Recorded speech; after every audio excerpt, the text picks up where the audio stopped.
at me.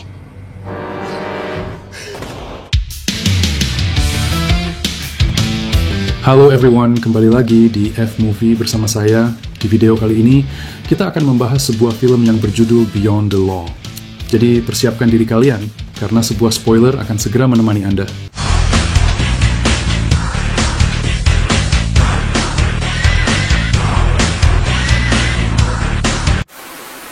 Dua perampok bertopeng menyerbu sebuah gedung, menghabisi penjaga, dan mencuri uang dari seorang pria sebelum salah satunya, seorang anak laki-laki, diperintah untuk menyimpan uang itu.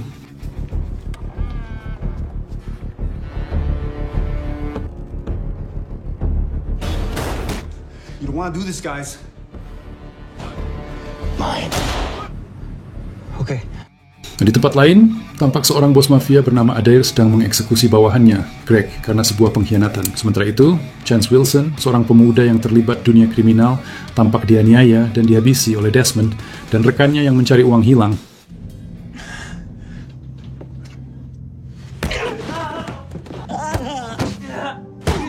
Detektif Mons menyelidiki kasus ini.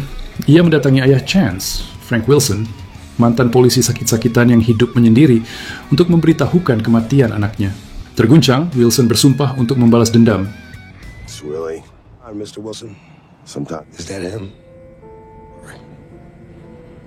Ia mulai menyusuri jejak kehidupan Chance, termasuk menemui Charlotte, rekan kerja Chance di kasino, dan menggali informasi dari Swilly, kenalan lamanya. Dipenuhi penyesalan dan tekad, Wilson mengambil senjatanya dan memasuki dunia kelam yang dulu pernah ia tinggalkan, untuk mengungkap siapa yang menghabisi putranya dan kemudian menghabisi mereka satu persatu.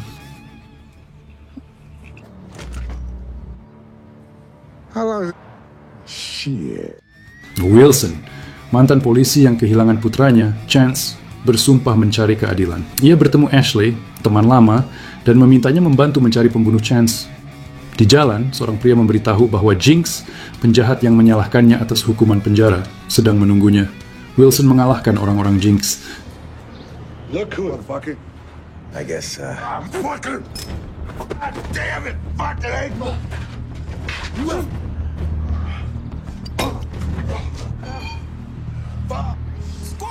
Kemudian, ia menyewa kamar hotel tempat anaknya dibunuh dan menemukan foto istri dan putranya.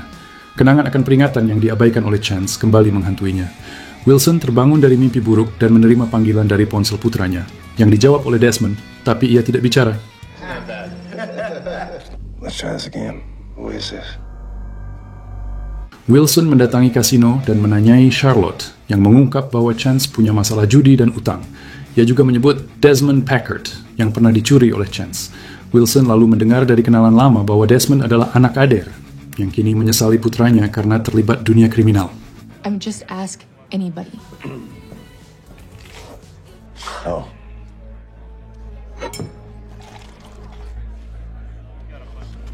Adair menasihati Desmond agar berubah, tapi Desmond mengaku tak bersalah.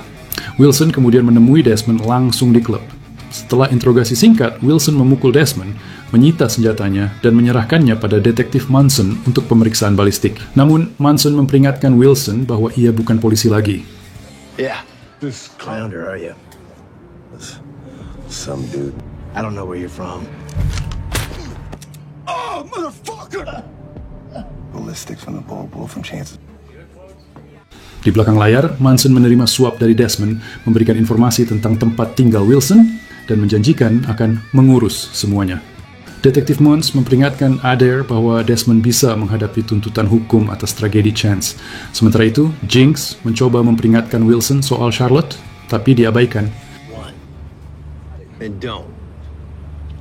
I got a feeling this guy's not... Let it go. Buy some weight.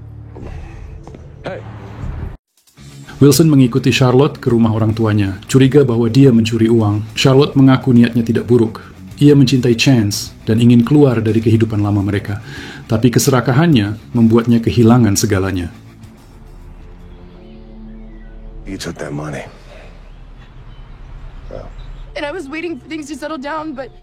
Di tempat lain, Adair menanyai Desmond tentang kematian Chance. Desmond menyalahkan Wilson, menyebutnya sebagai polisi terbaik sekaligus penyebab tragedi itu. Adair menyuruh putranya berhenti dan tidak memperburuk keadaan. Wilson kembali dihantui mimpi buruk tentang Chance. Saat Desmond dan anak buahnya menyerbu rumah Wilson, mereka tidak menemukannya. Well, when you were all dead. Hey, get in there. Then where the fuck is he? Tak lama kemudian, mobil Desmond meledak. Moons memberitahu Wilson soal ledakan, tapi belum membawa hasil uji balistik. Wilson memutuskan kembali dan mencari kejelasan. Desmond terus memburu Wilson, tapi Wilson menembak satu orang dari persembunyian dan menghabisi mereka satu persatu sebelum akhirnya tertembak.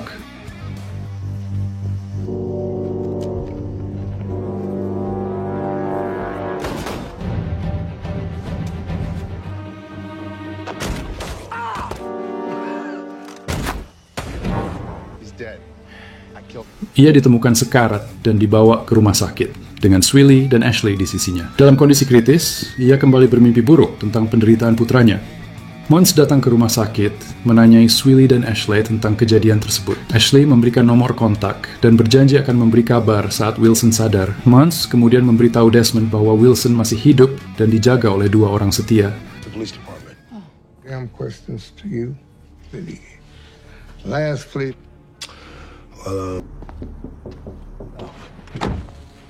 Barely. He's with that fucking swamp rat. Sementara itu, ayah Desmond meneleponnya dan memutuskan hubungan, mengatakan bahwa ia tidak lagi menganggap Desmond sebagai anak. Namun Desmond tak peduli dan kini mulai merencanakan pengambil alihan bisnis ayahnya itu. Pengawal Adair diam-diam meminta pemasok untuk bertindak tanpa sepengetahuan Adair atau Desmond. If you had... He's posed like one. Watch your back. You got it, Bob. Desmond and I have a little something, understand? If the price is right, I do. Di sisi lain, Desmond mengunjungi Swilly dan berterima kasih karena telah menyelamatkan Wilson, meskipun jelas ada agenda tersembunyi di balik tindakannya. Desmond menanyai Ashley tentang insiden penembakan, lalu mengintimidasi Swilly yang tetap tenang dan tak gentar. Akhirnya, Desmond menembak Swilly hingga koit. I'm impressed. That's what family does. Been waiting all my life. She ain't involved in it. Sementara itu, pengawal Adair mengirim uang dalam jumlah besar ke rekening pribadi bersekongkol secara diam-diam. Wilson sadar di rumah sakit dan ingin pergi, tapi Ashley mencoba menahannya. Saat menerima kabar kematian Swilly, Wilson pun kembali bersumpah untuk membalas dendam. Tampak dua polisi korup sedang menyerangnya di parkiran rumah sakit. Walaupun akhirnya gagal, Swilly would tell you that. Conversation.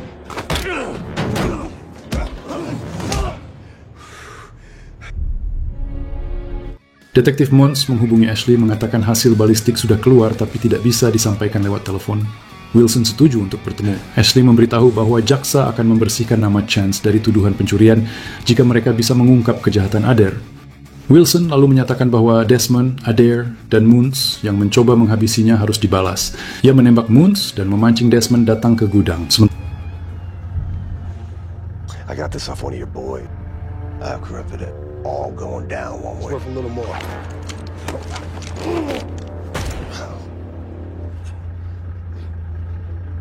This motherfucker. Sementara itu, Adair menghabisi pengawalnya setelah mengetahui pengkhianatannya melalui webcam. Shut the fuck up!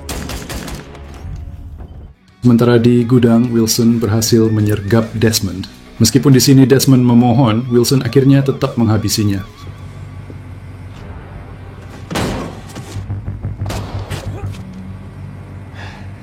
At me. Ia lalu menghadapi Adair, menyatakan bahwa ia pantas mati bukan karena menghabisi Chance, tapi karena kejahatannya selama ini. I gave him a house. Passed.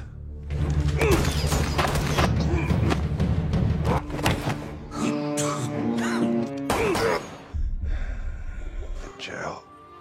Selama pertarungan, Adair berhasil melumpuhkan Wilson, tapi Wilson tersenyum puas dikarenakan ia yang telah memanggil polisi. Adair akhirnya ditangkap dan akan menghabiskan hidupnya di penjara. Di sisi lain, Charlotte yang bersembunyi di hotel mencoba kabur setelah mendengar tentang penyelidikan pengeksekusian Chance. Namun seorang anak buah Adair muncul dan kemudian mengeksekusinya. Film pun selesai, benar-benar ending yang begitu mengagumkan